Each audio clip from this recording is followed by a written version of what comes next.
Good morning everyone.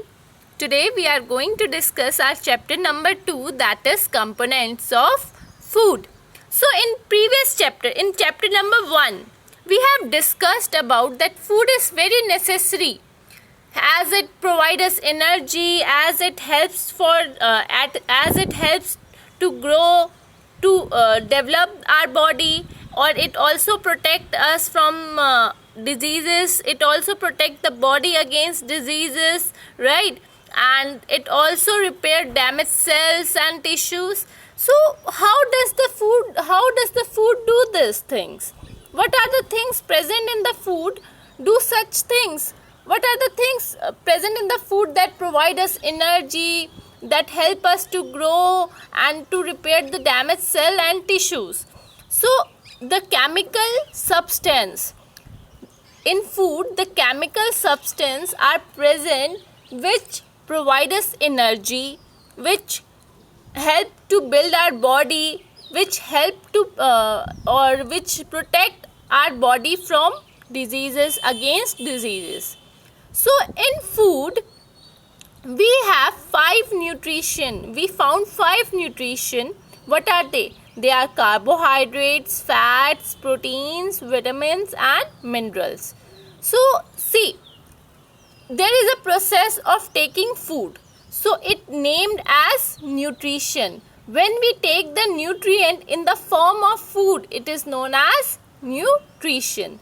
So when we take carbohydrate, fats, proteins, vitamins and minerals in the form of food, means when this components are mixed in the food and it is present in the food, and we take the food into our body, the process is known as nutrition.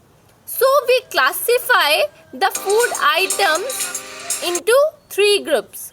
First is energy giving group, energy giving food. Second is bodybuilding food, and third one is protective food.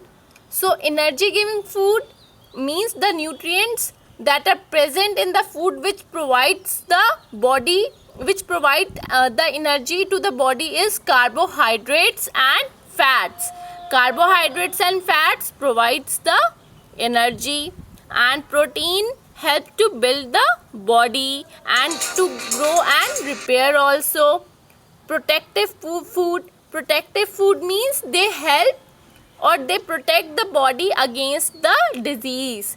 And what are they? They are like which nutrient present in the protective food? Vitamins and minerals.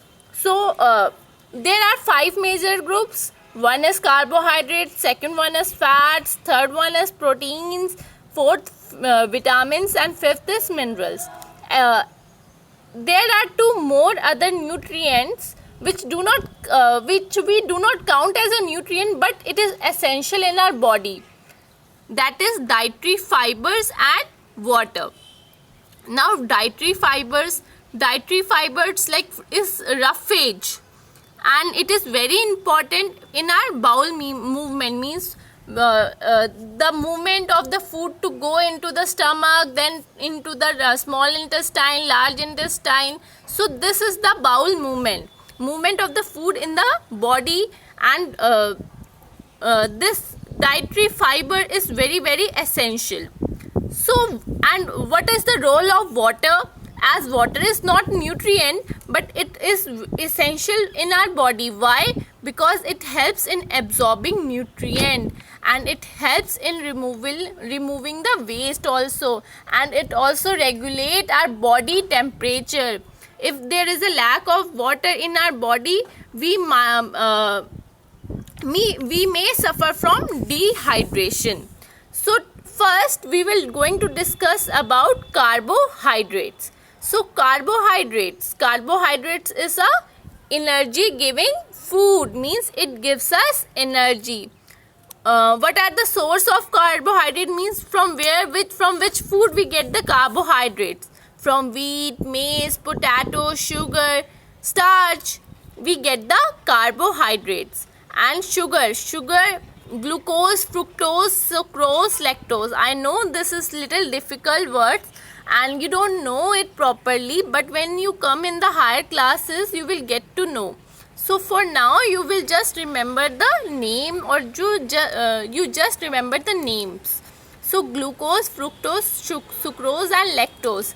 This is the form of sugars, and glucose is the instant source of energy. So now we will going to discuss about function. What is the function of carbohydrate? As it is a source of energy, it provides the body, it provide the energy to the body.